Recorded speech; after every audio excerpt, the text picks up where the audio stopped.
അവിടെ പണ്ടൊരു ഗ്രാമം ഉണ്ടായിരുന്നു. ഒരു ദിവസം അവിടുത്തെ ആൾക്കാരൊക്കെ എങ്ങോട്ടോ പോയി. Then there is only one way to go now.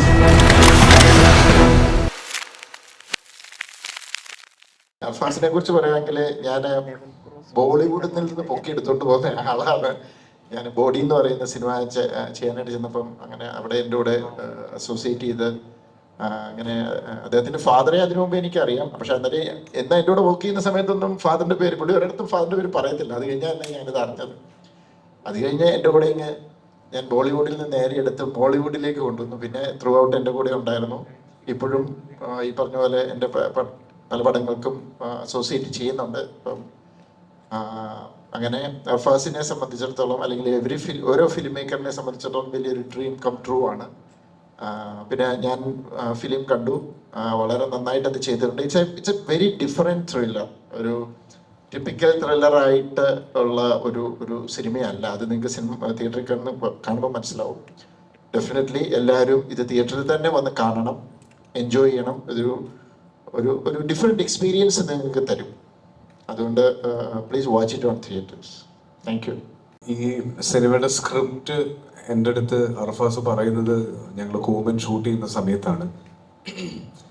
കൂമൻ shoot ചെയ്യുമ്പോൾ ത്രൂ ഔട്ട് എനിക്ക് അർഫാസിനെ ഞാൻ നോട്ടീസ് ചെയ്യുന്നുണ്ടായിരുന്നു. കാര്യം ജിത്തു സാർ എന്ത് ചിന്തിക്കുന്നു എന്നുള്ളത് ഒരു സെക്കൻഡ് മുന്നേ അർഫാസ് മനസ്സിലാക്കി അർഫാസ് അത് റെക്ടിഫൈ ചെയ്യും എന്നുള്ളത് ഒരു വൈസ് ക്യാപ്റ്റൻ എന്ന നിലയിൽ അർഫാസ് ഭയങ്കര സക്സസ്ഫുൾ ആയിരുന്നു. പിന്നെ ആ സിനിമയുടെ ത്രൂ ഔട്ട് ഷൂട്ടിങ്ങിൽ ഒരു അസോസിയേറ്റ് ഡയറക്ടർ എങ്ങനെ നിൽക്കണം എന്നുള്ളതിന് ഒരു വലിയ എക്സാമ്പിൾ ആയിട്ടാണ് എനിക്ക് അർഫാസിനെ ഫീൽ ചെയ്തത്. അപ്പം ഞാൻ അർഫാസിനോട് നല്ല ഒരു സിനിമ നമുക്ക് ചെയ്യണ്ടേ എന്ന് ചോദിക്കാൻ തുടങ്ങുന്നതിന് ഒരു മിനിറ്റ് മുന്നെയാണ് അർഫാസ് എൻ്റെ അടുത്ത് ഇങ്ങോട്ട് ചോദിക്കുന്നത്, ഞാനൊരു സ്ക്രിപ്റ്റ് പറഞ്ഞാൽ കേൾക്കുമോ എന്ന്. അപ്പം ഞാൻ പറഞ്ഞു, അർഫാസ് ഞാനിത് അങ്ങോട്ട് ചോദിക്കാൻ നിൽക്കുമായിരുന്നു എന്ന് പറഞ്ഞു. അങ്ങനെ അർഫാസിന്റെ അടുത്ത് ഇപ്പം ജിത്തു ചേട്ടൻ പറഞ്ഞ പോലെ ബോളിവുഡ് ഹിസ്റ്ററി ഒക്കെ എനിക്കറിയാം. ഇടയ്ക്കിടയ്ക്ക് സംസാരിക്കുമ്പോൾ ഹിന്ദി കയറി വരും. അപ്പം മൊത്തം ലൊക്കേഷനിൽ ഒരു ബോളിവുഡ് ബിൽഡപ്പ് ഉണ്ടായിരുന്നു. പക്ഷെ നല്ല ടെക്നീഷ്യനാണ്, നല്ല പണിക്കാരനാണ് എന്നൊക്കെ അറിയാവുന്നത് കൊണ്ടും അർഫാസിന്റെ ഒരു മൊത്തത്തിലുള്ള സ്റ്റൈലും ഒക്കെ വെച്ചിട്ട് ഞാനൊരു റോം കോം കഥയായിരിക്കും, ഒരു റൊമാൻറ്റിക് കോമഡി ആയിരിക്കും അർഫാസ് എന്നോട് പറയാൻ പോകുന്നത് എന്നുള്ളൊരു മുൻവിധിയിലാണ് ഞാൻ കഥ കേൾക്കാനിരുന്നത്. പക്ഷെ എന്നെ ഞെട്ടിച്ചുകൊണ്ട് അർഫാസ് പറഞ്ഞു തുടങ്ങിയത് ഒരു ത്രില്ലറായിരുന്നു. അത് വളരെ ഒരു വെയ്ഗായിട്ടുള്ള ഐഡിയ അങ്ങനെയൊന്നുമല്ല. അർഫാസ് വളരെ ക്ലാരിറ്റിയിലാണ് എന്നോട് ഈ കഥ പറയുന്നത്. ഏകദേശം 1 മണിക്കൂർ ഒറ്റ ശ്വാസത്തിൽ ഒരു സംശയവും ഇല്ലാതെ, അല്ലെങ്കിൽ സോറി ഞാനത് പറയാൻ വിട്ടുപോയി, അങ്ങനെ ഒന്നും ഇല്ലാതെ ഒരു സീൻ ഓർഡറിലാണ് അർഫാസ് എൻ്റെ അടുത്ത് കഥ പറയുന്നത്. അത് പറഞ്ഞു കഴിഞ്ഞിട്ട് ഈ ക്യാരക്ടേഴ്സിന്റെ 3 ക്യാരക്ടേഴ്സാണ് ഇതിൽ മെയിനായിട്ട് നിൽക്കുന്നത്. അമല ചെയ്യുന്ന ക്യാരക്ടറും ഷറഫ് ചെയ്യുന്ന ക്യാരക്ടറും. ഇവരുടെ ക്യാരക്ടർ ഹിസ്റ്ററി, ബാക്ക്ഡ്രോപ്സ്, ഇവരിങ്ങനെ പെരുമാറാനുള്ള കാരണം എന്ന് വേണ്ട ഞാൻ എന്ത് സംശയമാണോ ചോദിക്കാൻ സാധ്യതയുള്ളത് അത് മുഴുവൻ അർഫാസ് എനിക്ക് പറഞ്ഞു തന്നു. അപ്പോഴും ഞാൻ എക്സൈറ്റ്മെന്റ് ഒന്നും മനസ്സിൽ വെച്ച് നേരെ ജിത്തു ചേട്ടൻ്റെ അടുത്ത് പോയി പറഞ്ഞു, ചേട്ടാ എനിക്ക് ഭയങ്കര വർക്കായി, നമുക്കിത് പിടിക്കാം എന്ന് പറഞ്ഞു. പിന്നെ അങ്ങോട്ടുള്ള ഓരോ സ്റ്റെപ്സും എന്നെ എക്സൈറ്റ് ചെയ്യിപ്പിക്കുന്ന രീതിയിലായിരുന്നു അർഫാസിന്റെ എൻ്റെ അടുത്തുള്ള ഓരോ മീറ്റിങ്ങും. അപ്പൊ അങ്ങനെ വന്ന് ഞങ്ങളിത് ഷൂട്ട് ചെയ്യുമ്പോൾ ആദ്യം ഷൂട്ട് ചെയ്യാൻ പ്ലാൻ ചെയ്തത് ഒരു ഭയങ്കര ഡെസേർട്ടഡ് ആയിട്ടുള്ള ഒരു സ്ഥലം വേണം എന്നായിരുന്നു. അപ്പോൾ മൊത്തത്തിൽ ഈ സിനിമയുടെ ഒരു നെറേറ്റീവിലും മേക്കിങ്ങിലും അർഫാസിനൊരു പുതുമ ആഗ്രഹം ഉണ്ടായിരുന്നു. അപ്പൊ അങ്ങനെ അതിൽ നിന്നാണ് ഇതിനൊരു പുതിയ ലൊക്കേഷൻ തന്നെ വേണം, അല്ലെ നമ്മൾ സ്ഥിരം കാണുന്ന മലയാള സിനിമയിലോ മേ ബി ഒരു സൗത്ത് ഇന്ത്യൻ സിനിമയിലോ നമ്മൾ കണ്ടിട്ടുള്ള ഒരു ഫ്ലേവർ മാറ്റി പിടിക്കണം എന്നുള്ളതിലാണ് ഈ സിനിമ ട്യുണീഷ്യ വരെ എത്തുന്നത്. റാമിന്റെ ലൊക്കേഷൻ റെക്കിക്ക് ഇവർ പോകുന്ന സമയത്ത് കണ്ടൊരു ലൊക്കേഷൻ അർഫാസിന്റെ മനസ്സിലുണ്ടായിരുന്നു. അങ്ങനെ അത് കമ്മ്യൂണിക്കേറ്റ് ചെയ്ത് നമ്മൾ അവിടെ ഷൂട്ടിങ്ങിനെത്തി. ഒരുപാട് ലിമിറ്റേഷൻസിൽ നിന്നാണ് ഈ സിനിമ ഷൂട്ട് ചെയ്യുന്നത്. കാര്യം ഇത് ഞങ്ങൾ ഷൂട്ട് ചെയ്ത ലൊക്കേഷൻ എന്ന് പറഞ്ഞാൽ നമുക്ക് മെയിൻ റോഡിൽ ഏകദേശം 1 കിലോമീറ്ററോളം 1.5 കിലോമീറ്ററോളം ഞങ്ങൾ ഉണ്ടാക്കിയ റോഡിൽ കൂടെ വേണം ഇതിന്റെ ലൊക്കേഷനിൽ എത്താൻ. അപ്പൊ ഇതുപോലെ ലൈറ്റ്സും എക്യുപ്മെന്റ്സും ഒക്കെ എത്തിക്കാനുള്ളൊരു ബുദ്ധിമുട്ടുണ്ടായിരുന്നു. പക്ഷെ അതിനെല്ലാം ഓവർകം ചെയ്യാൻ ഒരു പെർഫെക്റ്റ് ടീം ഈ സിനിമയ്ക്ക് ഉണ്ടായിരുന്നു. അതിൽ DOP അപ്പു പ്രഭാകറാണ് ചെയ്തിരിക്കുന്നത്. മലയാള സിനിമയിൽ ഇനി അറിയപ്പെടാൻ പോകുന്ന, അല്ലെങ്കിൽ മലയാള സിനിമയിൽ ഏറ്റവും തിരക്കുള്ള സിനിമാറ്റോഗ്രാഫേഴ്സിൽ ഒരാളാവാൻ പോകുന്ന ആളായിരിക്കും അപ്പു. അതുപോലെ JD ഇതിന്റെ സൗണ്ട് ചെയ്തിരിക്കുന്നവർ, ഇതിന്റെ ടെക്നിക്കൽ സൈഡ് മുതൽ ഇതിലെല്ലാവരും ഈ സിനിമയെ ഇഷ്ടപ്പെട്ട് ഇതൊരു നല്ല സിനിമയാക്കണം എന്ന ആഗ്രഹത്തോടെ വർക്ക് ചെയ്ത ആളുകളാണ്. ഒരു ചെറിയ ക്രൂ വെച്ചിട്ടാണ് ഈ സിനിമ ഷൂട്ട് കംപ്ലീറ്റ് ചെയ്തത്. അത് ജിത്തു ചേട്ടനെ പോലെ ഒരു ആളുടെ ഗൈഡൻസിൽ ഈ സിനിമ റിലീസാവുന്നു. അപ്പോൾ എനിക്ക് ഒരുപാട് പ്രതീക്ഷയുള്ളൊരു സിനിമ കൂടിയാണിത്.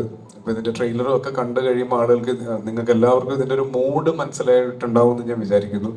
ഇതൊരു തിയേറ്റർ ഫൺ എൻ്റർടൈനർ എന്നൊന്നും പറയുന്നില്ല, നല്ലൊരു സിനിമയായിരിക്കും ഇത് എന്നുള്ളതിൻ്റെ അകത്ത് എനിക്കൊരു സംശയമില്ല. ബാക്കി കണ്ടിട്ട് നിങ്ങളാണ് തീരുമാനിക്കേണ്ടത്. I think main highlight points ഇവരെല്ലാവരും പറഞ്ഞു കഴിഞ്ഞു. ഞാനും എൻ്റെ പ്രോജക്റ്റിലേക്കുള്ള entries through Jithu sir. Jithu സാറിൻ്റെ അടുത്ത് എനിക്കൊരു കോള് വന്നിട്ടാണ് ഞാൻ അർഫാസിനെ മീറ്റ് ചെയ്യുന്നത്. അപ്പോൾ തന്നെ ജിത്തു സാർ എനിക്ക് അർഫാസിനെ പറ്റിയൊരു നല്ലൊരു ഇൻട്രൊഡക്ഷൻ തന്നിരുന്നു. So and being a huge Jithu sir movie fan, ഞാൻ അത്രയും എക്സൈറ്റഡ് ആയിട്ട് തന്നെയാണ് ഞാൻ അർഫാസിനെ മീറ്റ് ചെയ്തത്. I was really looking forward to that narration. And story കേട്ടപ്പോൾ തന്നെ ഇതിലേക്ക് എന്നെ അട്രാക്ട് ചെയ്ത് അല്ലെങ്കിൽ എനിക്ക് ചെയ്യാനായിട്ട് ഒത്തിരി എക്സൈറ്റ് ചെയ്ത ഫാക്ടർ ഇതിൻ്റെ സ്റ്റോറി ആൻഡ് സ്ക്രീൻ പ്ലേ ആണ്. ഈ മെയിൻ ലൈക്ക് ഈ ഫിലിം എങ്ങനെയാണെന്ന് വെച്ചാൽ നമ്മൾ യൂഷ്വലി ഒരുപാട് ക്യാരക്ടേഴ്സ് ഉള്ള ഫിലിംസ് ഉണ്ടാവാറുണ്ട്. ബട്ട് ദിസ് ഫിലിം മെയിൻലി ഈ 3 ക്യാരക്ടേഴ്സാണ് ഇത് ഡ്രൈവ് ചെയ്യുന്നത്. ആൻഡ് അവരുടെ ഇടയിലുള്ള ഒരു ഡ്രാമ, അവരുടെ ഇടയിലുള്ള ഒരു ജേർണിയാണ് ഇതിനെ മുന്നോട്ട് കൊണ്ടുപോകുന്നത്. സോ അങ്ങനെ ഒരുപാട് യുണീക്ക് ആയിട്ടുള്ള ട്യൂണീഷ്യയിലുള്ള ഷൂട്ടിങ് ആൻഡ് ഇതിൻ്റെ മേക്കിങ്സ്, ഒരുപാട് യുണീക്ക് ഫാക്ടേഴ്സ് ഉള്ള ഫിലിമാണിത്. ആൻഡ് ഇതെല്ലാം comes in a thriller genre that makes it more engaging for the audience to watch. ഇതൊരു എക്സ്പെരിമെൻ്റൽ മൂവിയാണ്. It's a slow burner and Asif പറഞ്ഞ പോലെ എന്തായാലും ഒരു മോശം സിനിമയാവില്ല എന്ന് ഞങ്ങൾക്ക് എല്ലാവർക്കും നല്ല ഉറപ്പുണ്ട്. ആൻഡ് ഞങ്ങളെല്ലാവരും we have poured our heart and soul into this film. Like he said, ട്യൂണീഷ്യയിൽ ഞങ്ങൾ ഷൂട്ട് ചെയ്തപ്പോൾ ഒരുപാട് ലിമിറ്റേഷൻസ് ഉണ്ടായിരുന്നു, ക്രൂ മെമ്പേഴ്സ് വളരെ ലിമിറ്റഡ് ആയിരുന്നു. എന്നാലും ഞങ്ങൾക്ക് ഇതൊരു ഒരു ക്രിയേറ്റീവ് എക്സ്പെരിമെൻ്റ് ആയിരുന്നു ഈ പ്രോജക്റ്റ്. ഒരു തിയേറ്റർ ഒക്കെ ചെയ്യുന്ന പോലെ ലൈവ് സൗണ്ട് ആയിരുന്നു. ഒരുപാട് റിഹേഴ്സലൊക്കെ ചെയ്തിട്ട് ചില സമയത്ത് നമ്മൾ ചില പ്രോജക്ട്സ് ചെയ്യുമ്പോൾ നമ്മൾ ക്രിയേറ്റീവ്ലി ഒത്തിരി സാറ്റിസ്ഫൈഡ് ആവും. അങ്ങനത്തെ ഒരു ഫിലിമാണിത്. And I'm very very grateful that I could be a part of this film. So thank you Arfaz, thank you Jittu sir, thank you Asif, and thanks to the production. And definitely എൻ്റെ കരിയറിൽ ഞാൻ എന്നും ഓർത്തിരിക്കുന്ന ഒരു ഫിലിമായിരിക്കും ഇത്. And it's മറ്റന്നാൾ റിലീസാവുകയാണ്. So very very excited and looking forward. And നിങ്ങളുടെ എല്ലാവരുടെയും സപ്പോർട്ട് വേണം. So thank you. ഇപ്പം ഇതിനു മുമ്പ് വന്ന ഗോൾഡ് ലൈഫ് ആണെങ്കിലും നടക്കുന്ന ഒരു ടെറൈൻ എന്ന് പറയുന്ന ഒരു ഡിസേർട്ടാണ്. അപ്പോൾ ഒബ്വിയസ്ലി ഒരുപാട് നേരം ഈ ഒരു ഡിസേർട്ട് കണ്ടുകൊണ്ടിരിക്കുമ്പോൾ വ്യൂവേഴ്സിന് ഒപ്റ്റിക്കലി ഒരു ഡിസ്റ്റർബൻസ് ഉണ്ടാവും. ഇപ്പം ഗോൾഡ് ലൈഫിൽ നോക്കിക്കഴിഞ്ഞാൽ പിന്നെ നാട്ടിലെ വെള്ളം അല്ലെങ്കിൽ പുഴയൊക്കെ കാണിച്ച് അത് ബാലൻസ് ചെയ്യുന്നുണ്ട്. അപ്പം ഈ ഒരു സിനിമയിൽ എന്തായിരിക്കും, ഓൾറെഡി ഇപ്പം ഗോൾഡ് ലൈഫിൽ അങ്ങനെ കാണിച്ചത് കൊണ്ട് അത് തന്നെ വീണ്ടും കാണിക്കാൻ ഒക്കത്തില്ല. അപ്പം ഈ ഒരു സിനിമയിൽ എന്തായിരിക്കും ഞാൻ ഒരുപാട് പ്രതീക്ഷിച്ചു. അപ്പം അതിന് ഏറ്റവും ആപ്റ്റ് ആയിട്ടുള്ള ഒരു രീതിയിലാണ് ഇപ്പം ഇടുക്കി ആണെന്ന് തോന്നുന്നത്, അല്ലെങ്കിൽ ഈ തേയിലത്തോട്ടം കാണിച്ചിരിക്കുന്നത്. അത് ബ്രില്യൻ്റ് ആയിട്ടുള്ള ഒരു ഡിസിഷനാണ്. അപ്പം അതിലേക്ക് വന്നെത്തിയത് എന്താണ്, അല്ലെങ്കിൽ എന്ത് തോട്ടാണ് ആ ഒരു ഇതിലേക്ക് വന്നത്? Thank you. ഒന്ന് ഗോഡ് ലൈഫ് വേറെ ജോണറുള്ള സിനിമയാണ്, ഒരു സർവൈവൽ ഡ്രാമയാണ്. ഇതൊരു സർവൈവൽ ഡ്രാമ അല്ല, ഇത് വളരെ എൻഗേജിങ് ആയിട്ടുള്ള ഒരു ത്രില്ലർ ആണ്. അതിൻ്റെ പ്രിമൈസ് എന്ന് പറയുന്നത് ഒരു ഡെസേർട്ടാണ്, സഹാറ ഡെസേർട്ടിലാണ് നമ്മൾ ഷൂട്ട് ചെയ്തത്. But it's an imaginary world. അതുകൊണ്ട് ആസിഫ് പറഞ്ഞ പോലെ ഇമാജിനറി ആയതുകൊണ്ട് തന്നെ ഇത് നമ്മൾ നേരത്തെ കണ്ടിട്ടുള്ളതല്ലാതെ ഒരു ലൊക്കേഷൻ വേണം എന്നുള്ള ഒരു ചിന്തയിൽ നിന്നാണ് ട്യൂണീഷ്യ എന്ന് പറയുന്ന ലൊക്കേഷനിൽ വരുന്നത്. Major part of the film happens in Tunisia. പക്ഷെ അത് എനിക്ക് തോന്നുന്നത് അത് അങ്ങനെ ഈ മൊണോട്ടണസ് ഫീൽ ചെയ്യാതെ ആ വിഷ്വൽ ഭയങ്കരമായിട്ട് എൻഗേജ് ചെയ്യത്തക്ക രീതിയിലുള്ള വിഷ്വൽസ് ആണ്. അപ്പു പ്രഭാകർ ആസി പറഞ്ഞ പോലെ he's done a great job. മാത്രമല്ല ഒത്തിരി നല്ല ടെക്നീഷ്യൻസ് സിനിമയിലുണ്ടായിരുന്നു. വിശാൽ ചന്ദ്രശേഖറാണ് മ്യൂസിക്, സൗണ്ട് ഡിസൈൻ ചെയ്തിരിക്കുന്നത് JD ആണ്, റോണെക്സ് ആണ് മേക്കപ്പ് ചെയ്തിരിക്കുന്നത്, ദീപു ജോസഫ് ആണ് എഡിറ്റർ, ലിൻഡ ജീതു ആണ് കോസ്റ്റ്യൂം ഡിസൈനർ, പ്രേം നവാസ് ആണ് art direction. So every department was handled by experts, the best we could find. അപ്പോൾ ആ ക്വാളിറ്റി ഐ ഫീൽ അത് സിനിമയിലും ഉണ്ടാവും എന്ന് പ്രതീക്ഷിക്കുന്നു.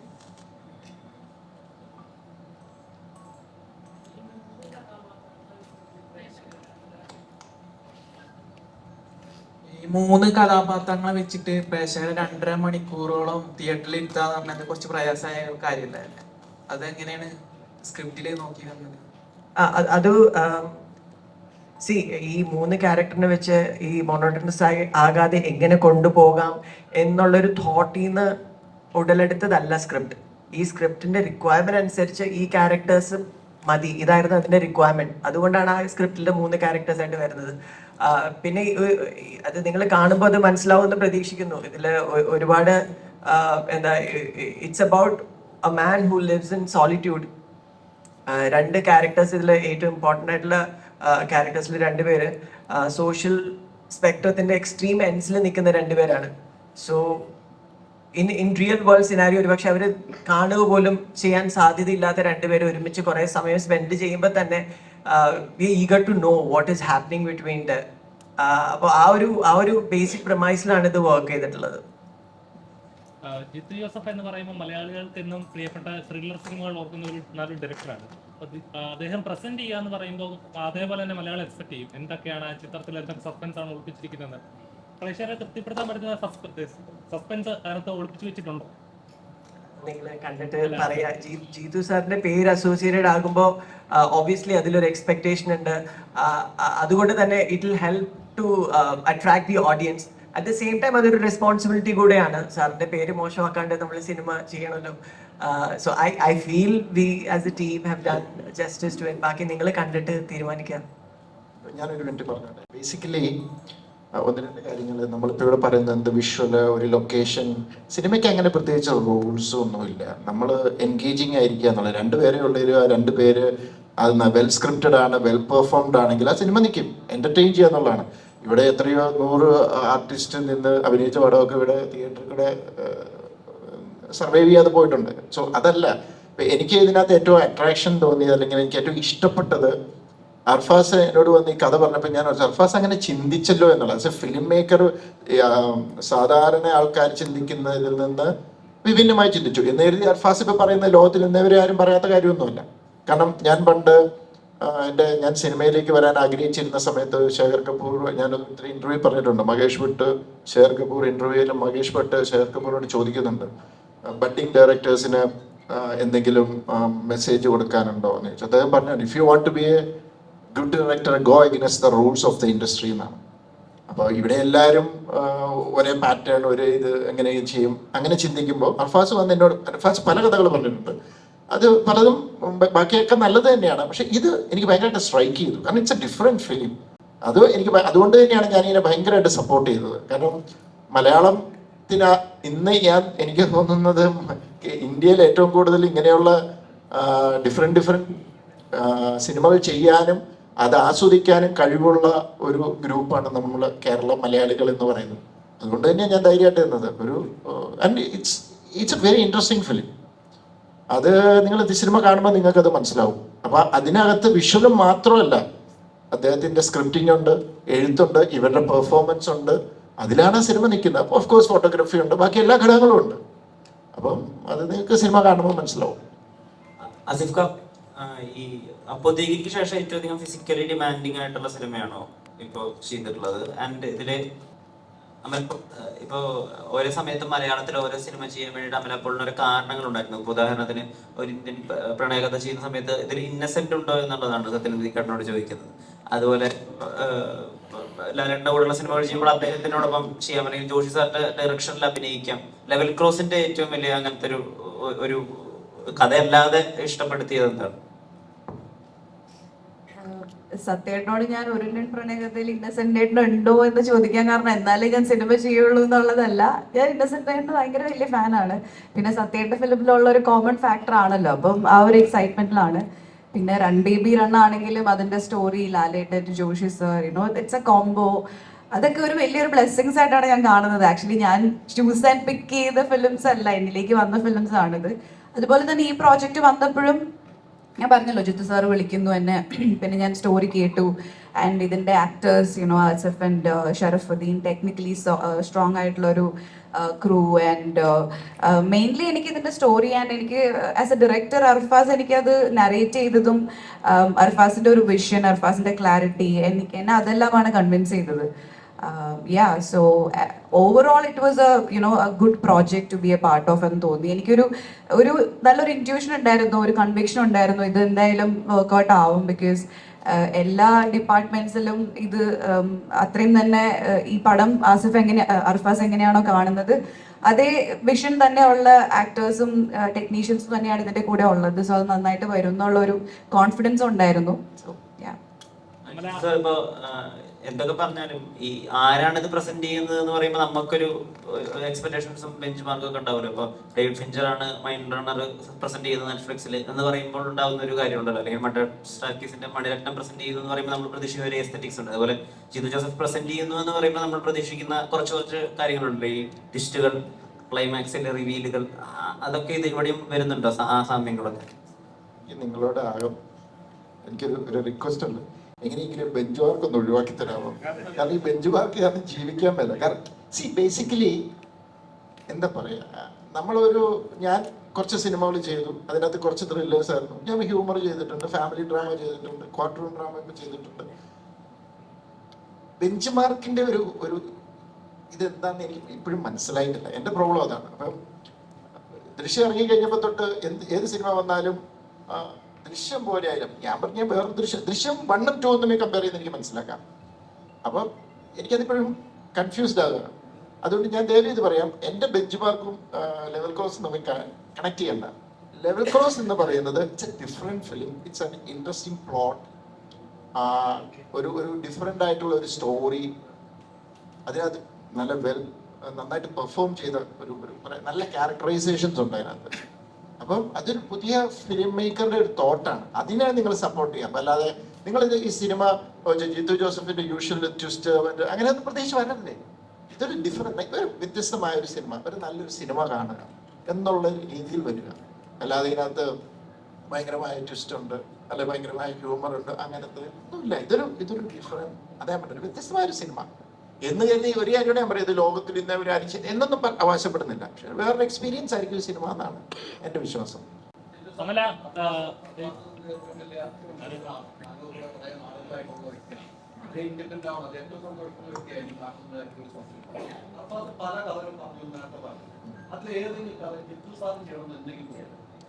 അർഫാസ് പറയും ആഗ്രഹിച്ചു പറഞ്ഞാൽ ഞാൻ കയറി ചെയ്യാവുള്ളൂ. അല്ല പറഞ്ഞു, എനിക്ക് അർഫാസ് ഒരു നല്ലൊരു തോട്ട് എനിക്ക് എന്നോട് പറഞ്ഞു. പാവം കഷ്ടപ്പെട്ട് അതൊരു വർക്ക് ചെയ്തുകൊണ്ട് വന്നത് അർഫാസിന് വേണ്ടി തന്നെ. എനിക്കും ഇഷ്ടപ്പെട്ട ഒരു ഹ്യൂമർ ട്രാക്കിലുള്ള ഒരു സിനിമയായിരുന്നു, ഒരു ഇൻട്രസ്റ്റിംഗ് വേർഡ്. അത് പകുതി വർക്ക് ചെയ്തപ്പോഴത്തേക്ക് അതേ കഥയിൽ വേറൊരു സിനിമ വന്നു മലയാളത്തിൽ. അപ്പോൾ നമുക്ക് എന്ത് ചെയ്യാൻ പറ്റും? വർക്ക് ചെയ്തോണ്ടിരിക്കുന്നു. അപ്പോഴും ഒരു ദിവസം വിളിച്ചു വന്നു, ഇങ്ങനെ പറഞ്ഞു സാറേ ആ സിനിമ ഉണ്ടോ, അത് ഇത് തന്നെയാന്ന് പറഞ്ഞു. പിന്നെയും എന്നോട് ഓരോ തോട്ടുകൾ പറഞ്ഞു. അതൊക്കെ കുറച്ച് ഐഡിയാസ് ഇങ്ങനെ പറഞ്ഞു. അപ്പൊ ഇങ്ങനെ ചിലത് പറയുമ്പോൾ ചില ഐഡിയാസ് നമ്മൾ സ്ക്രീൻ പ്ലേ ചെയ്ത് വർക്ക് ചെയ്ത് വരുമ്പോൾ അത് ഭയങ്കരമായിട്ടും അത് നന്നായി വരാം. ചിലത് അത്രയും നന്നായി വന്നെന്ന് വരില്ല, ചിലപ്പോൾ ഡ്രോപ്പ് ചെയ്യേണ്ടി വരും. അങ്ങനെ പലത് പറഞ്ഞ കൂട്ടത്തിൽ എന്നോട് ഇത് പറഞ്ഞപ്പം ഞാൻ പെട്ടെന്ന് ചോദിച്ചു, കുറച്ചുകൂടി ഒന്ന് ഡീറ്റെയിൽ ആയിട്ടൊന്ന് വർക്ക് ചെയ്തിട്ട് എന്നോട് പറയാമെന്ന് ചോദിച്ചു. അപ്പൊ ഞാൻ പറഞ്ഞു, അൽഫാസ് ഇത് ഭയങ്കര ഇൻട്രസ്റ്റിംഗ് ആണ്. ആസ് എ ഫിലിം മേക്കർ നിങ്ങൾക്കത് ഭയങ്കര ഒരു breakthrough, you are something different എന്നുള്ളൊരു ഫീല് എനിക്ക് തോന്നി. ചിലപ്പോൾ ഓഡിയൻസിന് കിട്ടുമായിരിക്കും എന്നെനിക്ക് തോന്നി. അത് അല്ലാതെ പിന്നെ അർഫാസ് കൊണ്ടുവരുന്ന ഒരു കഥ ഇഷ്ടപ്പെട്ടാലും ഞാൻ എനിക്ക് ഇഷ്ടപ്പെട്ട ആഗ്രഹം തോന്നിയാൽ ഞാൻ മിണ്ടായിരിക്കത്തേ ഉള്ളൂ. കാരണം അത് അർഫാസ് ചെയ്യട്ടെ. എന്തേ വരാത്തെന്ന് ഓർത്തോണ്ടിരിക്കുകയായിരുന്നു.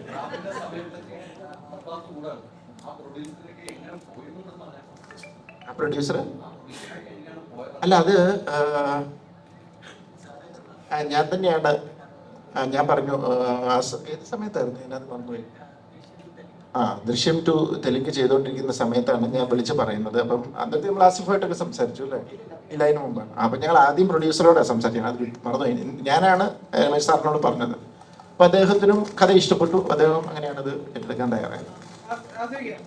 ഇപ്പം മേക്ക് ഓവർ ഉണ്ടല്ലോ, ആസിഫ് അലിയുടെ ഒരു മേക്ക് ഓവർ ഇപ്പൊ കാറ്റിൽ നമ്മൾ കണ്ടിരുന്നു. അതിനുശേഷം കെട്ടിയോളന്മാരുടെ കയ്യില് അതിൻ്റെ അകത്തൊന്നൊരു മേക്ക് ഓവർ. പിന്നെ റോഷാക്കിലാണെങ്കിൽ കണ്ണ് മാത്രം കാണിച്ചിട്ട് ഉള്ള ഒരു മേക്ക് ഓവർ ആയിട്ട് വേണമെങ്കിൽ ഒരു തരത്തിൽ വേണമെങ്കിൽ എന്നെയും അഡ്രസ് ചെയ്യാം. ഇപ്പൊ ഇതിൻ്റെ അകത്ത് വരാൻ നേരത്ത് മാസങ്ങളോളം പല്ലിയൊക്കെ അഭിനയിച്ചെന്ന് പറഞ്ഞാൽ ഒരു ആർട്ടിസ്റ്റിനെ സംബന്ധിച്ച് ചെയ്യുന്ന കഥാപാത്രങ്ങൾ ഇന്നും ആ കഥാപാത്രങ്ങൾ ആ ഓഡിയൻസ് റിമെമ്പർ ചെയ്യാന്നുള്ളതായിരിക്കും ഏറ്റവും വലിയൊരു കാര്യം. നമ്മൾ ചെയ്തിട്ടുള്ള എല്ലാ കഥാപാത്രങ്ങളും അതുപോലെ നിലനിൽക്കുന്നുണ്ട്. ആടയിലെ കഥാപാത്രങ്ങളായാലും എല്ലാ കഥാപാത്രങ്ങളും അതുപോലെയുണ്ട്. ഈ സിനിമയിലെ കഥാപാത്രം എത്രത്തോളം ചാലഞ്ചിങ് ആണെന്ന് കരുതുന്നു? ഓഡിയൻസിലേക്ക് എത്രത്തോളം ലോക്ക് ചെയ്യും? ചാലഞ്ചിങ് ആയിരുന്നു, കാരണം ഫിസിക്കലി അല്ലെങ്കിൽ ലുക്ക് വൈസ് ഒന്നും അല്ല, ബട്ട് പെർഫോമൻസ് വൈസ്. കാരണം ഇതൊരു ഞാൻ പറഞ്ഞല്ലോ, ഈ ക്യാരക്ടേഴ്സിലൂടെയാണ് ഇതിന്റെ സ്റ്റോറി പോകുന്നത്.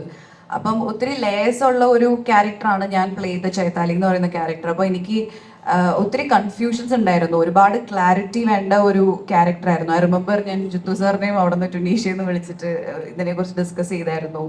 ഞാൻ ഇതിനെക്കുറിച്ച് ഞാൻ ഒരു സൈക്യാട്രിസ്റ്റ് ആണ് ഞാൻ പ്ലേ ചെയ്യുന്നത്. അപ്പം ഞാനൊരു ഡോക്ടർ, ഒരു സൈക്യാട്രിസ്റ്റ്, എനിക്കറിയാവുന്ന ഒരു ഡോക്ടറെ വിളിച്ചിട്ട് ഞാൻ ഡിസ്കസ് ചെയ്തിരുന്നു. അപ്പോൾ എനിക്ക് ആ ഒരു ക്ലാരിറ്റിയിലേക്ക് എത്താൻ വേണ്ടിയിട്ട് കുറച്ച് സമയം എടുത്തിരുന്നു. But Arfaz was there. എനിക്ക് എൻ്റെ എല്ലാ ക്വസ്റ്റ്യൻസും വളരെ വ്യക്തമായി ക്ലിയർ ചെയ്ത് തന്ന്. അപ്പോൾ ആ ഒരു മെന്റൽ എക്സസൈസ്, ആ ഒരു പ്രോസസ്സ് വെച്ച് നോക്കുമ്പം ചാലഞ്ചിങ് ആയിരുന്നു. ബട്ട് എനിക്ക് I really want to thank ഞങ്ങളുടെ DOP അപ്പു പ്രഭാകർ. ലൈക്ക് നമ്മൾ ചില സിനിമയിൽ നമുക്ക് തോന്നില്ലേ നമ്മളെ കാണാനായിട്ട് വളരെ ഭംഗിയുണ്ടെന്ന്. Like I look really good, like presented very well. ചില ആംഗിൾസ് ലൈക്ക് എല്ലാം ഞാൻ ചെയ്യുന്ന എൻ്റെ പെർഫോമൻസ് വളരെ ബ്യൂട്ടിഫുൾ ആയിട്ട് ക്യാപ്ചർ ചെയ്തിട്ടുണ്ട് അപ്പോൾ. അപ്പം ആ ഒരു രീതിയിൽ എനിക്ക് ഐ എം റിയലി ഹോപ്പിംഗ് ഓഡിയൻസിന് ഇത് കാണുമ്പം മേ ബി ഒരു ഇന്ത്യൻ പ്രണയകഥയ്ക്കൊക്കെ ശേഷം എൻ്റെ അടുത്ത് ഒത്തിരി പേര് പറഞ്ഞിരുന്നു ലവ് സോങ് ഒക്കെ കണ്ടപ്പം അതിനുശേഷമാണ് അമലേനെ ഇങ്ങനെ കാണുന്നത് മലയാളത്തിൽ, അങ്ങനത്തെ ഒരു പെർഫോമൻസ്. അപ്പം ഞാനും എക്സൈറ്റഡ് ആണ്. മേ ബി ഇത് കഴിയുമ്പം ആ ഒരു ഫീൽ അല്ലെങ്കിൽ ആ ഒരു വൈബ് ഇത് ക്രിയേറ്റ് ചെയ്യുമെന്ന് എനിക്കും ഒരു പ്രതീക്ഷയുണ്ട്. ഞാൻ ചോദിക്കുന്നത് ഇപ്പോൾ ഓരോ പടം കഴിയുമ്പോഴും സാർ വന്നിട്ട് ഓരോ ആക്ടേഴ്സ് ഇന്നെ ഏറ്റവും അത്ഭുതപ്പെടുത്തി നടന്നാണ് എന്ന് പറയുമ്പോൾ ലാലേട്ടനെ പറ്റി പറയും, അല്ലെങ്കിൽ കമലഹാസൻ സാർ ഒരു ഇൻസ്റ്റിറ്റ്യൂഷൻ പോലെയാണെന്ന് പറയും, ഷാജുവേട്ടനെ പറ്റി എന്ന് പറഞ്ഞാൽ എല്ലാ മേഖലയെ പറ്റി ധാരണയുള്ള ഒരാൾ എന്നതാണ്. അതിനോട് ഇപ്പൊ ഒരു പടത്തിൽ ത്രോട്ട് നോക്കി മറ്റൊരു പടം പ്രൊഡ്യൂസറായി നിൽക്കുകയും ചെയ്തല്ലോ, അദ്ദേഹത്തെ പറ്റി എന്താ പറയാ? Is A daring actor. അതായത് വേറെ പലരും ചെയ്യാൻ മടിക്കുന്നത് ചെയ്യാൻ തയ്യാറാകുന്ന ഒരു ആക്ടറാണ്. ഞാനത് പറയാം, ഞാനിന്നിപ്പം ബോളിവുഡിലും ഒക്കെ ഞാൻ പോയി പല സബ്ജക്റ്റ് ഡിസ്കഷനും കാര്യങ്ങളും പ്രൊജക്റ്റുകളും ഉണ്ട്. Majority of the actors are insecure. അങ്ങനെയാണോ ആ ക്യാരക്ടർ, ഇങ്ങനെയാണോ ആ ക്യാരക്ടർ, അങ്ങനെയാണ് ഇത്, അങ്ങനെ ഒരു പ്രശ്നം ആസിഫിനില്ല. ചേട്ടാ എനിക്ക് എന്തെങ്കിലും ചെയ്യാനുണ്ടോ, അതെന്തായാലും ക്യാരക്ടർ എന്തായാലും. അതാണ് ആസിഫിൻ്റെ പ്രത്യേകത. And basically is A talented actor, അതുകൊണ്ടാണല്ലോ ഇൻഡസ്ട്രിയിൽ ഇപ്പോഴും നിൽക്കുന്നത്. പക്ഷെ അതിനേക്കാളും ഈസ് എ ഡെയറിങ് ആക്ടർ. ഇപ്പം ഉയരെ എന്ന് പറയുന്ന സിനിമ ഞാനൊരു കൂമന്റെ കഥയൊക്കെ വന്നപ്പോൾ ഞാൻ പറഞ്ഞു, ഞാൻ പറഞ്ഞു ഭയങ്കരമായിട്ട് എനിക്ക് ബഹുമാനവും സ്നേഹവും തോന്നി, കാരണം ആസിഫ് ആ ക്യാരക്ടർ ചെയ്തതിന്. ഇപ്പോഴും ഇവിടുത്തെ ഒരു പ്രശ്നം പല ആക്ട്രസസും ആക്ടേഴ്സിനോടും നമ്മൾ കഥ പറയുമ്പോൾ അയ്യോ എൻ്റെ ക്യാരക്ടറിന് നെഗറ്റീവ് ഷെയ്ഡ് ഉണ്ടോ എന്ന്. ഞാൻ 12th Man ചെയ്തപ്പോൾ ഫിദ എന്ന് പറയുന്ന ക്യാരക്ടർ ചെയ്യാനായിട്ട് കുറേ ആക്ട്രസുമായിട്ട് ഡിസ്കസ് ചെയ്തപ്പോഴൊക്കെ എല്ലാവരും മാറുക പേടിച്ച്. എന്തിനാ ഇങ്ങനെ ഇമേജ് കോൺഷ്യസ് ആകുന്നത്? അവരൊരു ഒരു ക്യാരക്ടറിനെ പോർട്രേ ചെയ്യുമല്ലോ, അത് അവരുടെ സ്വഭാവമാണെന്നല്ലല്ലോ നമ്മൾ പറഞ്ഞത്. അതിന് അത്രയും പേടിക്കുന്നുണ്ട് പലരും. അങ്ങനെ എല്ലാവരും ഒന്നും ഞാൻ പറയുന്നില്ല, പലരും. പക്ഷെ ആസിഫിന്റെ ഏറ്റവും വലിയ ക്വാളിറ്റി ഞാൻ കണ്ടത് is A good actor and is A dairying actor. Thank you so. അതിന് ആദ്യം തന്നെ ചോദിക്കുകയാണ്, ഈ പറഞ്ഞ പോലെ ഉയരയിലെ കഥാപാത്രങ്ങൾ വന്ന് തിയേറ്ററിൽ ഇറങ്ങിയെങ്കിലും സോഷ്യൽ മീഡിയയിൽ വന്നപ്പം നെഗറ്റീവ് ഷെയ്ഡ് വന്നപ്പോഴേക്കും കുറെ നെഗറ്റീവായിട്ട് ഇങ്ങനെ നെഗറ്റീവ് ചെയ്തല്ലോ എന്ന് പറഞ്ഞ ഒരു ഇമേജ് ഉണ്ടായിരുന്നു. അപ്പോൾ അങ്ങനെ ഒരു ഇമേജ് ഉള്ളതുകൊണ്ടാണോ കൂടുതൽ കഥകൾ അല്ലെങ്കിൽ നെഗറ്റീവ് ഷെയ്ഡ് അല്ലെങ്കിൽ അങ്ങനത്തെ ഒരു കഥാപാത്രങ്ങൾ മിസ് ചെയ്ത് പോകുന്നത്? ക്യാരക്ടേഴ്സ് മിസ് ചെയ്ത് പോകുന്നതോ? എനിക്കങ്ങനെ മിസ് ചെയ്ത് പോയി എന്ന് തോന്നുന്നത് ഇല്ല. അങ്ങനെ ക്യാരക്ടേഴ്സ് മിസ്സായിട്ടില്ല എനിക്ക്. പക്ഷെ അങ്ങനെ നെഗറ്റീവ് ഞാൻ അതിന് മറുപടി നേരത്തെ പറഞ്ഞിട്ടുണ്ട്. അങ്ങനെ ചെയ്യുമ്പോൾ നമുക്ക് കിട്ടുന്ന ക്യാരക്ടേഴ്സിന്റെ ഒരു പ്രഡിക്റ്റബിൾ സ്വഭാവം ഉണ്ടാവില്ല. നമ്മൾ എങ്ങനെ വേണമെങ്കിലും തിരിയാമെന്ന് ഓടിയെന്ന് തോന്നാം, അല്ലെങ്കിൽ ഒരു ഹീറോ ഇമേജ് ഉണ്ടെന്നോ ഒരു പോസിറ്റീവ് എൻഡിങ് ആയിരിക്കും എന്നുള്ള ഒരു പ്രഡിക്ഷൻ ഇല്ലാതെ ഫ്രീഡം കിട്ടും ആ ക്യാരക്ടേഴ്സിന്. അതാണ് എൻ്റെ ഏറ്റവും വലിയൊരു ക്യാച്ച് അങ്ങനെ ചെയ്യുന്നത്. ക്യാരക്ടേഴ്സിന് മാത്രമല്ല, ഫിലിം മേക്കേഴ്സിനാണ് ഫ്രീഡം കിട്ടുന്നത്. നമ്മളൊരു ചില ക്യാരക്ടേഴ്സ് ആർട്ടിസ്റ്റ് ഹ്യൂമർ ചെയ്യാനായിട്ട് അറിയും. അപ്പൊ നമ്മൾ ഷാജോണെയും ഇവരെയൊക്കെ എടുത്ത് വില്ലൻ വേഷമൊക്കെ ചെയ്ത് ഞാനിപ്പോഴും ആഗ്രഹിക്കുന്നതാ, ഹീറോ ചെയ്തിരിക്കുന്നവർ നെഗറ്റീവ് ചെയ്യണം, നെഗറ്റീവ് ചെയ്യുന്നവർ ഹീറോ അങ്ങനെയൊക്കെ. അപ്പൊ എന്നറിയോ, ഒരു ഫിലിം മേക്കറിന്, ഒരു റൈറ്റർക്ക് ഒരു സ്ക്രിപ്റ്റ് എഴുതി ഇങ്ങനെ കൊണ്ടുപോകുമ്പോൾ എങ്ങോട്ട് വേണേലും ആ കഥയെ ട്വിസ്റ്റ് ചെയ്ത് കൊണ്ടുപോകാൻ പറ്റും. അപ്പം ഞാൻ പറഞ്ഞ അത് ആസിഫിനെ പോലെ എല്ലാ ആക്ടേഴ്സും ചിന്തിച്ചു തുടങ്ങണം. പ്രത്യേകിച്ചും അതിന് ഏറ്റവും നല്ല സ്കോപ്പുള്ള ഒരു സ്ഥലത്താണ് നമ്മൾ ജീവിക്കുന്നത്, മലയാളം. കാരണം അത് മനസ്സിലാക്കാൻ അത്രയും ബുദ്ധിയും അതിനുള്ള പ്രാപ്തിയുള്ള ഒരു ഓഡിയൻസ് ഉള്ള. കാര്യത്തിന് ഞാൻ നമ്മൾ ഫിലിം അത് ഇൻഡസ്ട്രി ഭയങ്കര ബ്ലെസ്ഡ് ആണ്. അപ്പം ശരിക്കും അത് ഏറ്റവും കൂടുതൽ ബെനിഫിറ്റ് കിട്ടുന്നത് ഞങ്ങൾ ഫിലിം മേക്കേഴ്സിനാണ്, ഇങ്ങനെ ആക്ടേഴ്സ് ചിന്തിച്ച് സെന്റ് ആന്റണീസ് കോളേജിൽ ഒരു ഫംഗ്ഷൻ, അതായത് സിനിമയെ ബന്ധപ്പെട്ട ഒരു ഫംഗ്ഷന് പോയപ്പോൾ അമല ധരിച്ച വസ്ത്രത്തിനെതിരെ, അതായത് വസ്ത്രം മുംബൈ ഡാൻസ് ബാർ അല്ലാന്ന് പറഞ്ഞ കാസ് ഒരു പ്രസ്താവന നടത്തിയിരുന്നു. അപ്പൊ അതിനോട് എന്താണ് പ്രതികരിക്കുന്നത്? അതായത് വസ്ത്രധാരണ രീതി മുംബൈ ഡാൻസ് ബാർ അല്ല, ഒരു ക്രിസ്ത്യൻ കോളേജിൽ ഒരു പരിപാടിക്കാണ് വന്നതെന്നുള്ള രീതിയിൽ. അപ്പൊ അതിനോട് എന്താണ് പ്രതികരണം എന്ന് അറിയാൻ ആഗ്രഹമുണ്ട്. പ്രത്യേകിച്ച് പ്രതികരണമൊന്നുമില്ല. I wore what I like. And ഞാൻ ഇട്ട ഡ്രസ്സിന് എന്തെങ്കിലും കുഴപ്പമുണ്ടെന്നോ അത് ഇൻഅപ്രോപ്രിയേറ്റ് ആണെന്നോ ഞാൻ കരുതുന്നില്ല. മേ ബി അത് ക്യാമറയിൽ കാണിച്ച വിധം ഇൻഅപ്രോപ്രിയേറ്റ് ആയിരുന്നിരിക്കാം, ബിക്കോസ് അവിടെ ഉണ്ടായിരുന്ന സ്റ്റുഡൻസിനോ അല്ലെങ്കിൽ I don't feel I wore a wrong dress. But അത് എങ്ങനെയാണോ പോർട്രേ ചെയ്തതെന്നുള്ളത് അത് എൻ്റെ കൺട്രോളിലല്ലല്ലോ. അപ്പം അതിൽ ഐ തിങ്ക് എനിക്ക് I don't have any role to play. അപ്പം അത് ഞാൻ ഇട്ടിരുന്ന ഡ്രസ്സ് എങ്ങനെ ഷൂട്ട് ചെയ്യണം, എങ്ങനെ കാണണം എന്നുള്ളത് it's not in my control. I think that was inappropriate. But ഞാൻ ഇട്ട dress I don't feel there's anything wrong in that. And കോളേജിൽ പോകുമ്പോൾ that's the message I want to give, to be yourself. And I like what I wore. I wore what I like. So അത്രേ ഉള്ളൂ.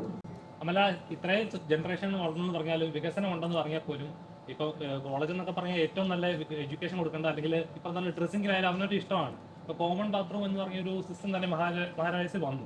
ആണായാലും പെണ്ണാലും equality എന്നുള്ള ലെവലിൽ. അങ്ങനെയുള്ള society പോലും ഈ പറയുന്ന പോലെ ഒരു ഡ്രസ്സ് ഇട്ടതിന് സോഷ്യൽ മീഡിയയിലൂടെ വെറുതെ കമന്റ് ഇടുക എന്ന് പറയുന്ന ഇത് നമ്മുടെ വളർച്ചയെക്കാളും മുരൾച്ചയല്ലേ എടുത്ത് കാണിക്കുന്നത്. അതിപ്പം അങ്ങനെയായി. നമ്മൾ എന്തിട്ടാലും കമന്റ് ഇടാലോ. ഇപ്പൊ സാരി ഉടുത്താലും അത് എങ്ങനെ പോർട്രേ ചെയ്യുന്നു, അല്ലെങ്കിൽ ഇപ്പം ഇന്ത്യൻ ഡ്രസ് ചുരിദാറോ സാരി ഉടുത്താലും അത് ഐ തിങ്ക് ഓരോരുത്തർ അതിൽ നമുക്ക് പ്രത്യേകിച്ച് കൺട്രോൾ ഇല്ല. അപ്പം അങ്ങനെയുള്ള കാര്യങ്ങളിലേക്ക് I don't really focus because ഞാൻ ഒരു ആക്ടറാണ്. So I want to give my energy into what I do.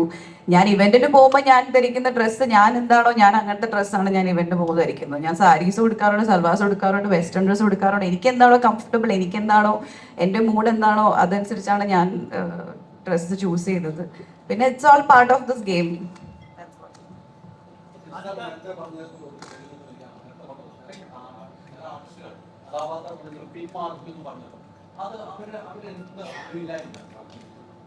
അത് ബേസിക്കലി അവർ ഇമേജ് കോൺഷ്യസ് ആയതുകൊണ്ടാണ്. അതുപോലെ തന്നെ ഈ ചില എനിക്ക് തോന്നുന്നു കൂടുതലും ആക്ട്രസസ് ആണെന്ന് തോന്നുന്നു, ഞാനിങ്ങനെ ചിരിക്കുകയോ അല്ലെങ്കിൽ ഇങ്ങനെ ചെയ്യുമ്പോൾ എൻ്റെ മുഖം ഇങ്ങനെ ആയിപ്പോവോ. ശരിക്കും അങ്ങനെയൊക്കെ പോയി കഴിഞ്ഞാൽ നമ്മൾ ഒത്തിരി നമ്മളെ തന്നെ കൺട്രോൾ ചെയ്യുന്ന പോലെയാവും. അപ്പോൾ ഇമേജ് കോൺഷ്യസ് ആണ് ഇതെല്ലാം. ഇപ്പം ഈ പറഞ്ഞ പോലെ കുറച്ച് പേര് എഴുതുമായിരിക്കും നെഗറ്റീവ് ക്യാരക്ടർ ചെയ്തല്ലോ അങ്ങനെ. പക്ഷേ ഇപ്പോൾ ഉയരയിൽ അങ്ങനത്തെ ഒരു ക്യാരക്ടർ ചെയ്തു, അത് കഴിഞ്ഞാൽ ആസിഫിന് എന്തെങ്കിലും സംഭവിച്ചോ? ആസിഫ് മുകളിലേക്ക് ഗ്രാഫ് വളരുക ചെയ്തത് ആസ് ആൻ ആക്ടർ. അത് മനസ്സിലാക്കും. കുറച്ച് പേര് അവിടെ ഇവിടെയൊക്കെ എല്ലാ സൊസൈറ്റിയിലും എല്ലാ കാര്യത്തിലും കുറച്ച് വേറെ രീതിയിൽ ചിന്തിക്കാൻ ആൾക്കാരുണ്ട്. ഇപ്പം ഈ പറഞ്ഞ ഡ്രസ്സിൻ്റെ കാര്യം സൊസൈറ്റി ഇമ്പ്രൂവ് ചെയ്യുന്നുണ്ട്. സോഷ്യൽ മീഡിയ ഉള്ളതുകൊണ്ട് ചിലപ്പോൾ ഒരു 10 പേര് അവിടെ ഇവിടെ ഇരുന്ന് എഴുതുമായിരിക്കും. അതിൻ്റെ അർത്ഥം സൊസൈറ്റി താഴേക്ക് പോകുന്നല്ല, സൊസൈറ്റി ഇമ്പ്രൂവ് ചെയ്ത് തന്നെ പോകുന്നത്. അതിപ്പോൾ 100 കൊല്ലം കഴിഞ്ഞാലും കുറച്ച് പേര് കാണും. എപ്പോഴും ഉണ്ട്. 100 പേരുണ്ടെങ്കിൽ 100 സ്വഭാവക്കാരാണ്, അത്രയേ ഉള്ളൂ. അപ്പോൾ അത് എന്താ പറയുക, ഞാൻ ബേസിക്കലി ഈ ക്വസ്റ്റ്യനിലേക്ക് വരികയാണെങ്കിൽ ഇമേജ് കോൺഷ്യസ് ആണ്. ഞാനിപ്പോൾ ഇങ്ങനെ ചെയ്ത് കഴിഞ്ഞ് കഴിഞ്ഞാൽ പുറത്തേക്ക് ഇറങ്ങുമ്പോൾ ആൾക്കാരെങ്ങനെ എടുക്കും? ചിലപ്പോൾ കുറച്ച് പേര് അത് എടുക്കും, മനസ്സിലാക്കാവുന്നവർക്ക് അത് മനസ്സിലാവും, അത്രേ ഉള്ളൂ.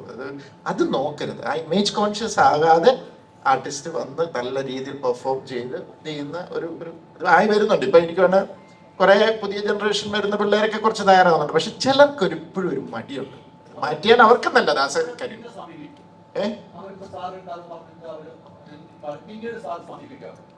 ഇല്ല.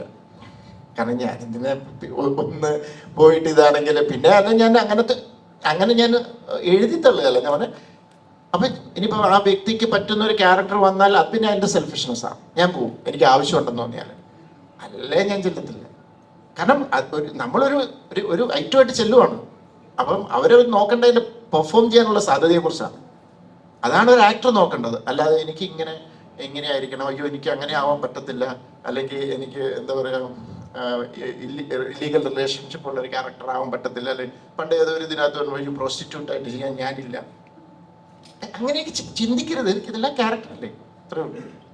അപ്പം ചെല്ലാത്തതിൻ്റെ കാരണം എന്താ പറയുക, അവരുടെ സിനിമയോടുള്ള അവരുടെ അപ്രോച്ച് എനിക്ക് മനസ്സിലായി. ദേ ആർ നോട്ട് പാഷനേറ്റ് എന്നൊരു ഫീലിംഗ് വന്നു.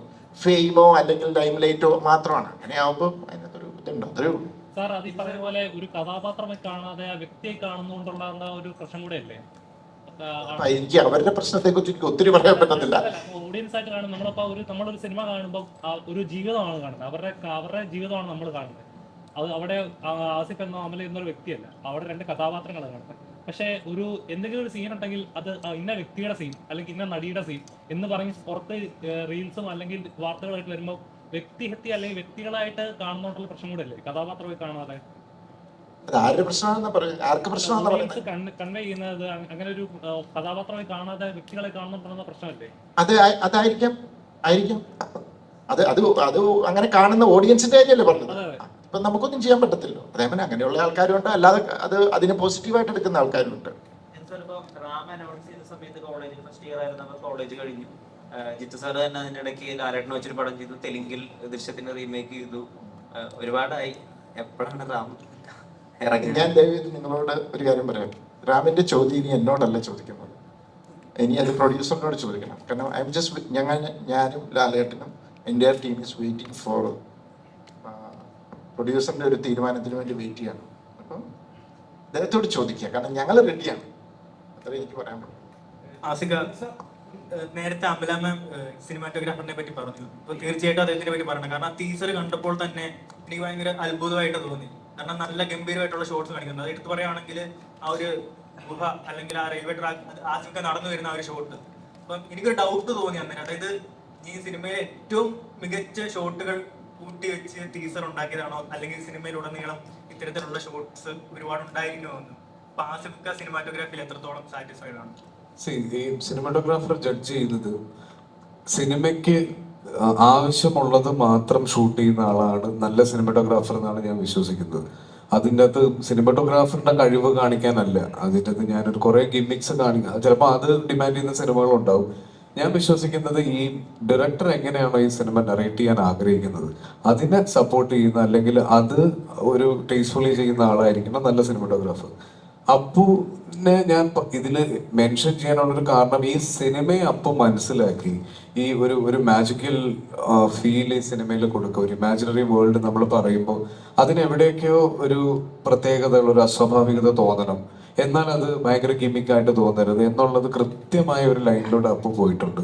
പിന്നെ ആ ലൊക്കേഷൻ ഒരു പുതിയ സ്ഥലമാണ്, അപ്പൊ നമുക്കത് കാണുമ്പോൾ അതിലെ എല്ലാ ഫ്രെയിംസും നമുക്ക് ഭയങ്കര ബ്യൂട്ടിഫുൾ ആയിട്ട് തന്നെ തോന്നും. അത് തന്നെയായിരുന്നു അർഫാസിന്റെ ഉദ്ദേശവും. ഈ കഥ നടക്കുന്നത് എവിടെയാണെന്നോ ഏത് ജോഗ്രഫി ആണെന്നോ ഒന്നും ഓഡിയൻസിന് മനസ്സിലാവരുത്. എന്നാൽ ഇതൊരു മലയാള സിനിമയാണോ എന്ന് ചോദിച്ചാൽ ഇതൊരു ഒരു ഇന്റർനാഷണൽ സിനിമ, അതായത് നമ്മൾ റെപ്രസെന്റ് ചെയ്യാൻ ആഗ്രഹിക്കുന്ന മലയാളത്തിൽ നിന്നുള്ള ഇതൊരു മലയാള സിനിമയാണ് പുതിയൊരു സ്റ്റൈലിൽ പറയുന്നത്. അപ്പൊ ആ ഒരു പുതുമ എല്ലാ രീതിയിലും കൊണ്ടുവരാൻ ശ്രമിച്ചിട്ടുണ്ട്. അതേപോലെ ആസിഫ് അലിയുടെ എന്നുള്ള രീതിയിൽ മൾട്ടി ലാംഗ്വേജിൽ വരുന്ന ഒരു ആദ്യത്തെ ഒരു സിനിമയാണ്. അപ്പൊ ഇപ്പോഴാണെങ്കിൽ തമിഴ് ഓഡിയൻസ് മലയാള സിനിമ, അത് ഏത് നടന്റെ ആണെങ്കിലും നല്ല കഥകൾ നല്ല കോണ്ടന്റ് ഉണ്ടെങ്കിൽ സ്വീകരിക്കുന്ന ഒരു കാലഘട്ടമാണ്. അപ്പൊ അത്തരത്തിൽ എത്രത്തോളം ഒരു എക്സ്പെക്ടേഷൻ ഉണ്ട്? നമ്മൾ ഓരോ പ്രാവശ്യവും നമ്മുടെ സിനിമകളുടെ പ്രൊമോഷനായിട്ടും കേരളത്തിന്റെ പുറത്ത് പോകുമ്പോൾ ആളുകൾ പറയുന്നത് കേരളത്തിൽ നിന്ന് വരുന്ന മലയാള സിനിമയ്ക്ക് പ്രഡിക്റ്റബിലിറ്റി ഇല്ല എന്നുള്ളതാണ്. അവിടെ നിന്ന് വരുന്ന സിനിമകൾ ഇത്തരത്തിലായിരിക്കും, അല്ലെങ്കിൽ നമ്മൾ തമിഴ് സിനിമ എന്ന് പറയുന്ന പോലെ, തെലുങ്ക് സിനിമ എന്ന് പറയുന്ന പോലെ ഒരു ഐഡന്റിറ്റി ഇല്ല മലയാള സിനിമയ്ക്ക്. ഇവിടെ നിന്ന് ഓരോ പ്രാവശ്യം പോയി അവിടെ ആളുകൾ ശ്രദ്ധിക്കുന്നത് ഓരോ രീതിയിലുള്ള സിനിമയാണ്. അപ്പം തലവന് ശേഷം എനിക്കിനി വരാൻ പോകുന്ന റിലീസ് അവിടെ ആരെങ്കിലും കാണുന്നുണ്ടെങ്കിൽ അവർക്ക് തലവനിൽ നിന്ന് എൻറ്റയർലി ഡിഫറെൻ്റ് ആയ ഒരു സിനിമ കൊടുക്കാൻ പറ്റുന്നതിൻ്റെ ഒരു എക്സൈറ്റ്മെന്റ് ഉണ്ട്. അത് നമ്മുടെ സിനിമയുടെ ഒരു വളർച്ച ആളുകൾ ശ്രദ്ധിക്കുമ്പോൾ അവർക്ക് കിട്ടുന്ന ഒരു സന്തോഷമായിരിക്കും ആ ഒരു ഡിഫറൻസ് എന്ന് പറയുന്നത്. 2018 അവന്റെ ഇത് മൈക്ക് പഠിച്ചു ചുമ്മാ തമാശ. 2018 ഇന്ത്യ ഉണ്ടായിരുന്നു, അത് ഇന്ത്യ ഒട്ടാകെ ഈവൻ ഓസ്കാറിൽ വരെ പോയൊരു സിനിമയാണ്. അപ്പം അതിൽ അഭിനയിച്ച ഒരു ആക്ടർ എന്നുള്ള നിലയ്ക്ക് ഇപ്പൊ മൾട്ടി ലാംഗ്വേജ് അല്ലെങ്കിൽ വേറെ ലാംഗ്വേജിലൊക്കെ ചേട്ടന് കോൺഫിഡൻസ് ഇല്ല എന്ന് പറഞ്ഞിട്ടുണ്ട്. അപ്പം അതിന്റെ ഒരു ആവശ്യം ഇനി ഇല്ലല്ലോ, കാരണം ഇപ്പം ഇന്ത്യ ഒട്ടാകെയുള്ള ആൾക്കാരൊക്കെ കണ്ട് കോൺഫിഡൻസ് ഇല്ലെന്ന് പറഞ്ഞത് എനിക്ക് മലയാളത്തിൽ നിന്ന് ഞാൻ പോയി മലയാള സിനിമയെ റെപ്രസെന്റ് ചെയ്ത്, അല്ലെങ്കിൽ അവിടെ നിന്ന് വന്നൊരു ആക്ടറാണെന്ന് പറയുമ്പോൾ എനിക്ക് അവിടെ കിട്ടേണ്ടത് അങ്ങനെ ഒരു വേഷമായിരിക്കണം എന്നൊരു ആഗ്രഹമുണ്ട്. പിന്നെ എൻ്റെ ഒരു സിനിമ കണ്ട് എൻ്റെ ഒരു ക്യാരക്ടർ കണ്ട് അവിടുന്ന് ആളുകൾ മനസ്സിലാക്കിയതിന് ശേഷമായിരിക്കണം അവിടെ പോകണം എന്നുള്ളതുകൊണ്ട്. ഈ വിളികളൊക്കെ വന്ന സമയത്ത് അതിനേക്കാൾ നല്ല മലയാള സിനിമ എനിക്ക് ഇവിടെ കിട്ടുന്നുണ്ടായിരുന്നു, അതുകൊണ്ടാണ് പോകാതിരുന്നത്. ജിത്സാറിന്റെ എല്ലാ സിനിമകളിൽ തന്നെ ഓരോ മെയിൻ കഥാപാത്രത്തിന് ഇപ്പൊ മെമ്മറീസിലെ പൃഥ്വിരാജിന്റെ ആയാലും ഒന്നുമില്ല ആസിഫിയുടെ കഥാപാത്രത്തിന്റെ ആയാലും എല്ലാ കഥാപാത്രങ്ങളും പറഞ്ഞു പോകുന്ന ഒരു ഡെപ്ത് ആയിട്ടുള്ള കഥാപാത്രങ്ങളാണ് നമുക്ക് കാണാൻ സാധിക്കുന്നത്. തിയേറ്ററിൽ നിന്ന് ഇറങ്ങിക്കഴിഞ്ഞാലും കഥകൾ വേറെയും പറയാനുണ്ടെന്നുള്ള രീതിയിൽ ഇപ്പൊ ദൃശ്യം 2 എടുക്കുമ്പോഴും ആ ഒരു ചിന്ത എന്റെ മനസ്സിൽ വന്നിരുന്നു. അപ്പൊ ഈ അത് കണ്ടതില് ദൃശ്യം 2 കഴിഞ്ഞ് കൂമന് കഴിഞ്ഞ ഒരു സ്ഥലത്ത് ലാലേട്ടന്റെ ഈ ദൃശ്യം 3 വരാണെങ്കിൽ കൂമനില് ആസിഫ് അലി ആയിരിക്കണം ഈ പറഞ്ഞ പോലെ ലാലേട്ടന്റെ ഒരു ഇത് ഭയങ്കര കമന്റിൽ. അതുപോലെ തന്നെ എല്ലാ സിനിമകളും എടുത്താൽ ഇപ്പൊ പൃഥ്വിരാജിന്റെ റോള് വേറൊരു സിനിമയ്ക്ക് വേണ്ടിയിട്ട് ഇപ്പൊ ലാലേട്ടനായിട്ട് ചെയ്യുക, അങ്ങനെയുള്ളൊരു യൂണിവേഴ്സ് ക്രിയേറ്റ് ചെയ്യാന്നുള്ള രീതിയിൽ കമന്റിങ്ങനെ വരാറുണ്ടായിരുന്നു. അപ്പൊ ഇത്തരം ഒരു സിനിമ നമുക്ക് ചെയ്യാൻ സാധിക്കും.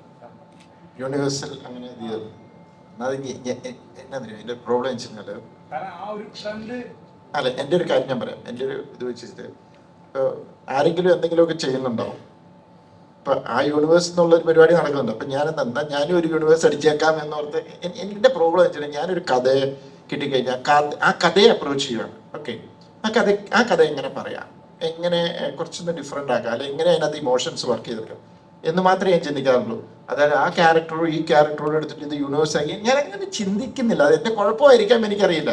എന്നോട് എൻ്റെ മോള് ചോദിച്ചു ഇത് ശരിക്കും ഈ ഇങ്ങനെ ഇതിലൊക്കെ വന്നപ്പം സാമലക്സ് മറ്റേ കൂബനിലെ ഇത് CBI നമ്മുടെ സേതുരാമയ്യര് ഇവര്. അപ്പം ഞാൻ പറഞ്ഞു അല്ല അത് എൻ്റെ ക്യാരക്ടർ അല്ല എങ്കിലും ഇങ്ങനെയൊക്കെ പറഞ്ഞു. ഞാൻ പറഞ്ഞു എനിക്ക് കിട്ടുന്നില്ല, എനിക്കങ്ങനെ ആലോചിക്കാൻ പറ്റുന്നില്ല. ഓരോ കഥയും ഞാനിങ്ങനെ ഇത് ചെയ്തു വന്നു. ആ പാടെ ഒരു സെക്കൻഡ് പാർട്ട് ചെയ്തത് ദൃശ്യത്തിൻ്റെയാണ്. അതിങ്ങനെ കറക്റ്റ് ഒരു ഇത് വന്നപ്പോൾ ആ ക്യാരക്ടറിനെ ഞാൻ കണ്ടിന്യൂ ചെയ്തു. ഇനിയിപ്പോൾ നാളെ കൂമൻ ഒരു ഇതുണ്ടാവുമോ എനിക്കറിയില്ല. ചിലപ്പോൾ ഒരു നല്ല ഐഡിയ വന്നാൽ ചിലപ്പോൾ ഉണ്ടാവുമായിരിക്കും. അല്ലാതെ അവിടുന്ന് കൂമൻ്റെ ആ ക്യാരക്ടറിനെ എടുത്തു ഈ ക്യാരക്ടറിനെ എടുത്തു ഞാനിങ്ങനെ അങ്ങനെ ഒരു ഐഡിയ ഒന്നും പോകുന്നില്ല, അങ്ങനെയൊന്നും ഞാൻ ചിന്തിക്കുന്നില്ല. അതാണ് എൻ്റെ പ്രശ്നം. നിങ്ങൾ ആരെങ്കിലും ഒന്ന് ഇതിന് സ്ക്രിപ്റ്റ് ഉണ്ടാക്കണ്ടേ? ഏറ്റവും വലിയ ബുദ്ധിമുട്ട് അവിടെയാണ്. നമുക്ക് ചുമ്മാ ഇരുന്ന് പറയാം അവിടെ ഇരുന്നുണ്ടെന്ന്. ഞാനിപ്പോൾ പുറത്തുനിന്ന് സ്ക്രിപ്റ്റ് എടുക്കുന്നുണ്ട്. അയ്യോ ദൈവം ഇത് പറഞ്ഞാൽ ഒരബദ്ധം പറ്റി. അല്ല ഞാൻ പറഞ്ഞ ഇങ്ങനത്തെയൊക്കെ ഐഡിയ ക്യാരക്ടർ എല്ലാം കൂടെ ഒരു ഐഡിയ വരുവാണെങ്കിൽ ചെയ്യാം. കാരണം ദൃശ്യം 2 സമയത്ത് ഒരബദ്ധം പറ്റി. 3ക്ക് എവിടെയോ കഥ ഉണ്ടെങ്കിൽ ഞാൻ തമാശയായിട്ട് അടിച്ചു. അത് കഴിഞ്ഞപ്പം എൻ്റെ മെയില് ആക്ച്വലി ബ്ലോക്ക്ഡായി. സീരിയസ്ലി ആ മെയില് ബ്ലോക്ക്ഡായി. അത് കഴിഞ്ഞപ്പോഴാണ് ഞാനിത് മറന്നുപോയി. അത് കഴിഞ്ഞപ്പോൾ ആരാണ്ട് പറഞ്ഞു സാറിൻ്റെ എനിക്ക് അതിനകത്ത് ആ ടൈം ലൈൻ വെച്ചിട്ട് കാണിച്ചു തന്നപ്പോൾ എനിക്ക് ശരിയാ ഞാനൊരു തമാശയായിട്ട് പറഞ്ഞു. ഞാനിങ്ങനെ ചിന്തിക്കുന്നില്ല. അതാണ് പ്രശ്നം. ഈ എൻ്റെ പേരിൽ ആരും അയക്കണ്ട കേട്ടോ.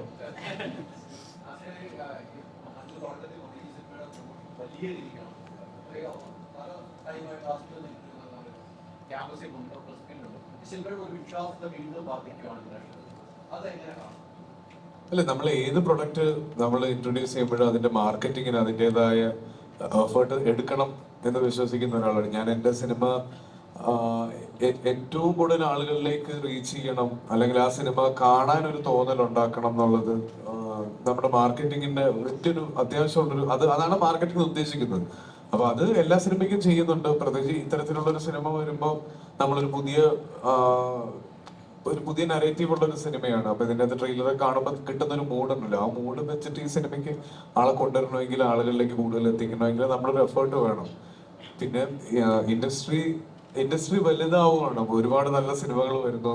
ഇപ്പൊ ഈ വർഷം എടുക്കുമ്പോൾ ഈ വർഷം ഇറങ്ങിയ എല്ലാ സിനിമകളും അത്യാവശ്യം ഒരു അബോവ് ആവറേജ് ലെവലിൽ അഭിപ്രായങ്ങൾ നേടിയ സിനിമയാണ്. അപ്പൊ അങ്ങനെ ഒരു വലിപ്പം ഇൻഡസ്ട്രിക്കും ഫീൽ ചെയ്യണം എന്നൊക്കെ ഉള്ളതുകൊണ്ടാണ് ഇങ്ങനെ എഫേർട്ട് ഇട്ട് മാർക്കറ്റ് ചെയ്യുന്നത്.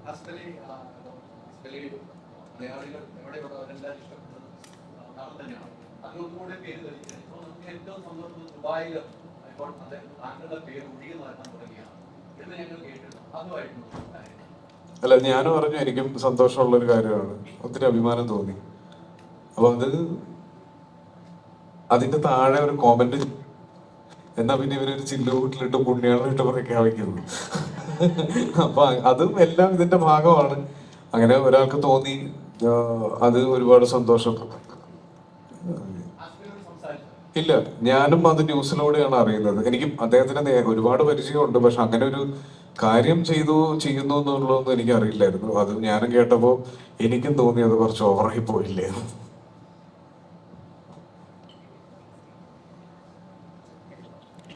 അതിന് ഷറഫുദ്ദീൻ എത്തിപ്പെടാൻ കഴിഞ്ഞിട്ടില്ല. Sharafudheen is also playing a very important part in the film. മൂന്നുപേരും ഇമ്പോർട്ടൻ്റ് ആയിട്ടുള്ള ക്യാരക്ടേഴ്സാണ് ചെയ്യുന്നത്. അൺഫോർച്ചുനേറ്റ്ലി ഷറഫിന് ചില പ്രശ്നങ്ങൾ കാരണം വരാൻ പറ്റിയിട്ടില്ല. I feel very blessed to have these kind of actors in my film. And sir അത് പ്രസൻറ്റ് ചെയ്യുക എന്ന് പറയുന്നത് it's a dream come true. ഒരുപാട് സ്ട്രഗിൾസ് ഉണ്ടായിരുന്നു on the way, right from casting, like you know I mention before. Amala ഈ സിനിമയിൽ വരണം എന്നുള്ളത് എൻ്റെ വലിയൊരു ആഗ്രഹമായിരുന്നു. ഈ സ്ക്രിപ്റ്റ് എഴുതുമ്പോൾ മുതലേ എൻ്റെ മനസ്സിലുള്ള റെഫറൻസ് ഇമേജ് അമലയുടെ ആയിരുന്നു, ഞാനത് മുന്നേ പറഞ്ഞിട്ടുണ്ട്. അപ്പോൾ അമലയിലേക്ക് സാറ് ഹെൽപ്പ് ചെയ്തിട്ട് finally I got Amala. Asif, Sharaf, ഇതുപോലെ ആക്ടേഴ്സിനെ കിട്ടിയത് എൻ്റെ വലിയൊരു ഭാഗ്യമാണ്. രാജസ്ഥാനിൽ പ്ലാൻ ചെയ്ത ഒരു സിനിമ ടുണീഷ്യയിൽ കൊണ്ടുപോയി ഷൂട്ട് ചെയ്യാൻ കഴിഞ്ഞത് അത് പ്രൊഡ്യൂസറുടെ സപ്പോർട്ട് കൊണ്ട് മാത്രമാണ്. അതുകൊണ്ട് രമേശ് പിള്ള സാറിനോട് ഒരുപാട് നന്ദിയുണ്ട്. ഇനി സിനിമ കംപ്ലീറ്റ് ആയി, you know it all feels worth when I see the reactions of them after watching the film. So I'm really looking forward to this. I hope you all go and watch the film and you hope like it. നിങ്ങളുടെ അഭിപ്രായങ്ങൾ പറയുക. Thank you so much. Thank you. അപ്പം തീർച്ചയായിട്ടും ഞാൻ എപ്പോഴും പറയാറുള്ളതാണ്, മീഡിയയുടെ support ഒരു സിനിമയുടെ വിജയത്തിന് എത്ര അത്യാവശ്യമാണെന്നുള്ളത് എന്നെപ്പോലെ അല്ലെ എന്നേക്കാൾ നന്നായിട്ട് നിങ്ങൾക്കറിയാം. നിങ്ങൾ ഇതുവരെ തന്ന സപ്പോർട്ടിനേക്കാൾ കൂടുതൽ സപ്പോർട്ട് ഈ സിനിമയ്ക്ക് കിട്ടുമെന്ന് പ്രതീക്ഷിക്കുന്നു. ഇതൊരു നല്ല സിനിമയാണെങ്കിൽ മാക്സിമം ആളുകളിലേക്ക് എത്തിക്കുക. സിനിമകൾ നന്നാവുമ്പോഴാണ് നമ്മുടെ ഇൻഡസ്ട്രി വലുതാവുന്നത്. നമ്മുടെ ഇൻഡസ്ട്രി വലുതാവുമ്പോൾ നമുക്ക് എല്ലാവർക്കും അത് ബെനിഫിഷ്യൽ ആണ്. നമുക്ക് എല്ലാവർക്കും ഒരുമിച്ച് നന്നാവാൻ പറ്റട്ടെ എന്ന് ആശംസിക്കുന്നു. Thank you.